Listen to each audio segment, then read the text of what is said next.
So if you saw my last week's video about Infinite Warfare, you know it's in space and all that, and your sub box has probably been spammed with Infinite Warfare trash. I'm not gonna say any names, but yeah, so everybody knows it's in space. If you don't know it's in space, spaceships, whatever. I'm sure the multiplayer is gonna be different. Now, you've probably seen the trailer that they released and the huge negative backlash it had. Oh yeah, and by the way, for the next, I want to say 7 to 10 weeks, maybe even more, the only gameplay you're going to be seeing around here is Overwatch, Doom, Fallout 4, and maybe little indie games. And if there's anything different than that, then I'm not quite sure why it's there. But yeah, that's what I'm going to be playing for the next couple months, so just expect a lot of that gameplay. Because, I mean, it's a nice game. Look at these cherry blossoms. So sweet. Yeah, so everybody knows about the big negative backlash Infinite Warfare got.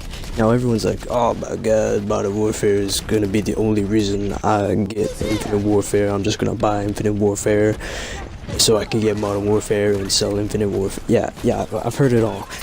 Now, sure, nobody likes this futuristic thing, but I really love I don't really love Infinite Warfare because I have no clue what it's going to be like yet.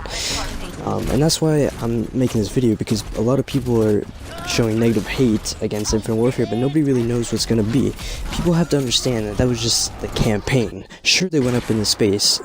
Sure, it was very futuristic and there was boost jumps in the trailer, but they could still change all of that in multiplayer. It could still be boots on the ground, it could still be on Earth or Earth-like planets, and it could still have the cool gunplay that Call of Duty has always had in the past. I'm sure it's gonna be fine in the multiplayer.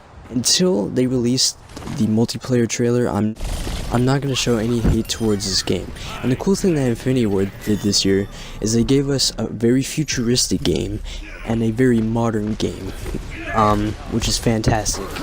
Now I think Call of Duty developers should do this more in the future.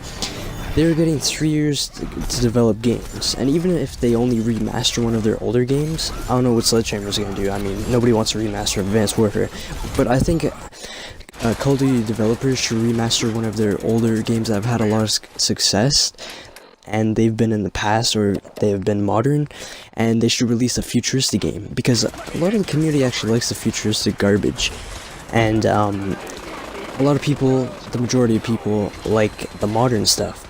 So if you can feed both communities, the futuristic community and the modern community, and the past community, you're literally, sorry about that, that development company would literally be God. Could you imagine if they released a modern shooter or a past shooter and then a futuristic shooter?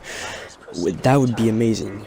So let's say Treyarch, they release a remaster of World at War, and then they release like Black Ops 30,000, and it's just jetpacks galore, and then people who don't like that can go straight to World at War. It's a fantastic idea. And if I'm going to be quite honest with you, I think Call of Duty is going to only get better from here on out.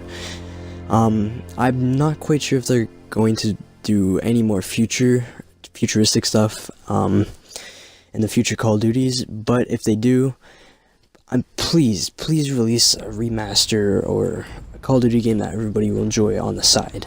That's all I'm saying. It's a great idea. At least I think it is. Can't wait for the next video. It's about Battlefield, by the way.